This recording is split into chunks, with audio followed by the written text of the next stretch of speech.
സ്നേഹമുള്ളവരെ, ഇന്ന് നമ്മൾ കേൾക്കുന്ന സുവിശേഷത്തിൽ ആ പിതാവ്, അദ്ദേഹം വിവരിക്കാനാകാത്ത രീതിയിൽ കരുണയുള്ളവനും നല്ലവനുമാണ്. ഇങ്ങനെയുള്ള ഒരു അപ്പനെ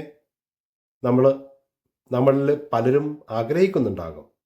കാരണം അയാൾ തൻ്റെ രണ്ട് മക്കളെയും ഒരുപോലെ നല്ല രീതിയിൽ പരിഗണിക്കുകയാണ്, അവരോട് പെരുമാറുകയാണ്. അപ്പോൾ നമ്മൾ ചോദിക്കും, രണ്ട് മക്കളെയോ? അതിൻ്റെ ആവശ്യമുണ്ടോ? കാരണം ഒരു മകൻ, ഇളയ മകൻ, അവൻ മോശക്കാരനായിരുന്നു.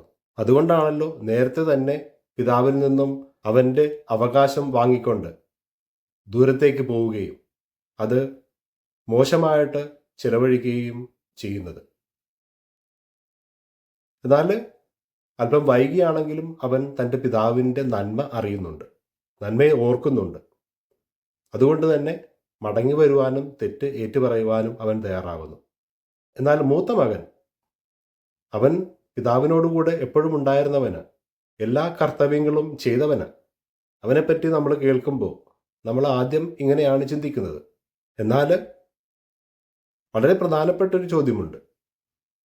ഇത്രയും കാലം ഈ നല്ലവനായ പിതാവിനോട് കൂടെ ആയിരുന്നിട്ട് അവൻ ഈ പിതാവിൽ നിന്നും അയാളുടെ നല്ല കാര്യങ്ങൾ പഠിച്ചിരുന്നു, അല്ലെങ്കിൽ ആ പിതാവിൻ്റെ ദുഃഖം മനസ്സിലാക്കിയിരുന്നു. സുവിശേഷം പറയും, അവൻ ആ പിതാവിനെ പോലെ അത്ര നന്മ ഉള്ളവനായിരുന്നില്ല. അതെ, അത്രയും കാലം ഈ പിതാവിനോടുകൂടെ ആയിരുന്നിട്ടും ഈ പിതാവിൽ നിന്നും അയാളുടെ നന്മ അവൻ്റെ ജീവിതത്തിൽ സ്വായത്തമാക്കിയില്ല. അതുകൊണ്ടാണ് തൻ്റെ സഹോദരൻ മടങ്ങി വരുമ്പോൾ ആ സന്തോഷത്തിൽ, പിതാവിൻ്റെ സന്തോഷത്തിൽ പങ്കെടുക്കുവാനാകാതെ അവൻ മാറി നിൽക്കുന്നത്, കുറ്റപ്പെടുത്തുന്നത്. അപ്പോൾ നമ്മൾ ഒരിക്കൽ കൂടി ഒരു ചോദ്യം ചോദിക്കേണ്ടതുണ്ട്. ഏത് മകനായിരുന്നു സത്യത്തിൽ നല്ലവൻ? രണ്ട് മക്കളും സത്യത്തിൽ ഈ പിതാവിൻ്റെ സ്നേഹവും നന്മയും മനസ്സിലാക്കാനാകാതെ അകന്ന് പോയവരാണ്, അകന്നു നിൽക്കുന്നവരാണ്. എന്നാൽ തന്നെയും ഈ രണ്ടുപേരെയും നമ്മൾ താരതമ്യം ചെയ്യുമ്പോൾ ഈ പിതാവിൽ നിന്നും അകന്നുപോയ ധൂർത്തനായിരുന്ന മകനാണ് അല്പം ഭേദം. കാരണം അയാൾ ഈ തൻ്റെ തെറ്റ് ചെയ്ത അവസ്ഥയിലും പിതാവിനെ ഓർക്കുന്നുണ്ട്, പിതാവിൻ്റെ നന്മ ഓർക്കുന്നുണ്ട്.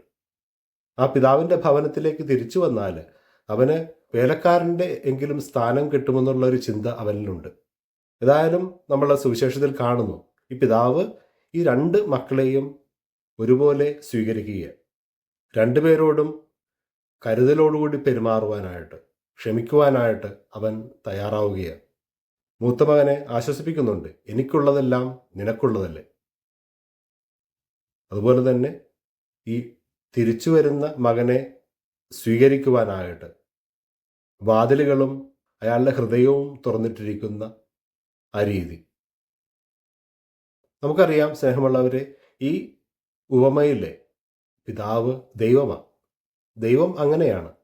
നമ്മൾ ദൈവത്തോട് അടുക്കുവാനായിട്ട് ഒരു ചുവട് വയ്ക്കുമ്പോൾ ദൈവം നമ്മിലേക്ക് വരുവാനായിട്ട് 1000 ചുവടുകൾ വെച്ചിരിക്കും. കാരണം മനുഷ്യൻ അവന് പ്രിയപ്പെട്ടവനാണ്. മനുഷ്യന് നന്മ നൽകുവാനായിട്ടാണ് ദൈവം നമ്മോടൊപ്പമായിരിക്കുന്നത്. സത്യത്തിൽ നമ്മിൽ പലർക്കും ഇത്ര നല്ല ഒരു പിതാവോ ഇത്ര നല്ലൊരു മാതാവോ ഉണ്ടായിരിക്കണമെന്നില്ല. പലരും ജീവിതത്തിൽ മോശമായിട്ടുള്ള അനുഭവങ്ങൾ തങ്ങളുടെ മാതാപിതാക്കളിൽ നിന്നും ഏറ്റുവാങ്ങിയിട്ടുണ്ടാകാം. അതൊക്കെ വർഷങ്ങൾക്ക് ശേഷവും നമ്മുടെ ജീവിതത്തിൽ നമ്മെ അലട്ടുന്നുണ്ടാകാം. സ്നേഹമുള്ളവരെ, ഇങ്ങനെയുള്ള അവസ്ഥയിൽ നമുക്ക് മറക്കാതിരിക്കാം ദൈവം നമ്മുടെ പിതാവാണെന്നുള്ളത്. അവൻ നമ്മെ സ്വീകരിക്കുവാനായിട്ട്, നമ്മെ സ്നേഹിക്കുവാനായിട്ട് നമ്മോടൊപ്പമുണ്ട്.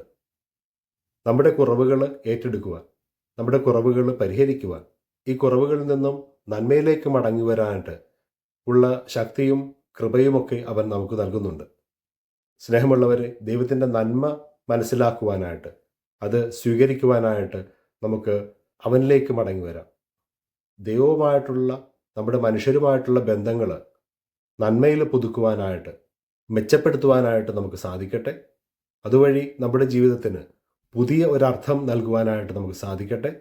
അതിന് ദൈവം നമ്മെ എല്ലാവരെയും സമൃദ്ധമായിട്ട് അനുഗ്രഹിക്കട്ടെ. ആമേൻ.